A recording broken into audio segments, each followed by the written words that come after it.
2018 Bentley Bentayga Diesel, a historical blip. It hasn't been long since the very idea of a diesel-powered Bentley SUV would have been regarded as the sort of heresy that gets angry mobs lighting up their flaming torches and heading for the creepy castle. Yet the Bentley Bentayga Diesel is a thing, albeit one that will be denied to us, and after driving it in the United Kingdom, we can report that the new engine suits the luxurious beast almost perfectly. Highs, best diesel powertrain ever, refinement, craftsmanship. Lows, not coming here. It's a Bentley diesel truck. It weighs nearly 3 tons. Meant for America.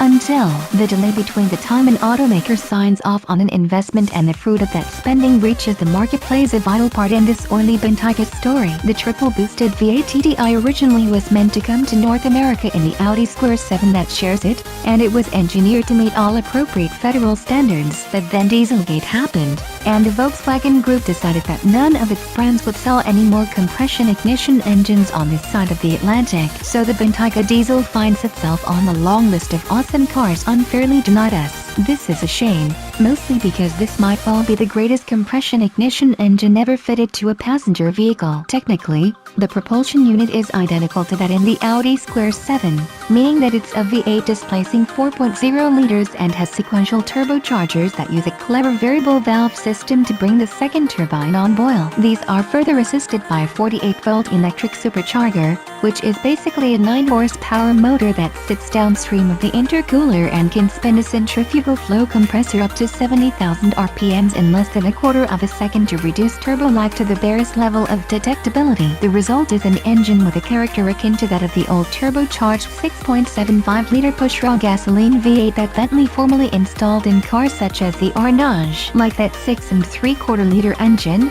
the TDI isn't built to rev. Although it pulls cleanly to its limiter at 5,000 RPMs, it does generate enormous low-down torque, delivering the peak 664 pounds-ft over a wideband starting at just 1,000 RPMs. Yet the diesel also manages to be more refined than its gasoline grandfather ever was, emitting nothing louder than a purposeful growl even under the hardest use. The biggest difference is fuel economy, which is unlikely to be much of an issue for anyone with the considerable wherewithal needed to fund any Bentayga purchase. But it's still a neat party trick. If this were certified by the EPA, we estimate it would get about 26 mpg on the highway, a figure that, in conjunction with the 22.5-gallon fuel tank, gives the Bentayga Diesel a range that can fairly be described as continent-crushing in terms of geographic reach. The torque peak is identical to that quoted for the W12 version, although that's more likely electronically limited by the abilities of the 8-speed automatic transmission rather than a spooky coincidence. While the diesel is significantly deficient in power by comparison, its 429 horsepower rating is 171 shy of the W12's output. It lacks little in real-world pace, or, indeed, absolute speed. Bentley quotes a 4.6 seconds 0 to 60 mph time. We recently ran the W12 model to 60 mph in 3.6 seconds against a claimed 4.0 seconds to 60. The diesel's top speed of 168 mph likewise is some way off the W12's 187 mph. But we suspect that owners will rarely feel the lack. It's also worth noting that we experienced none of the surging or lag we detected when we tested the W12. On everything except cylinder count and peak output, this is the better engine.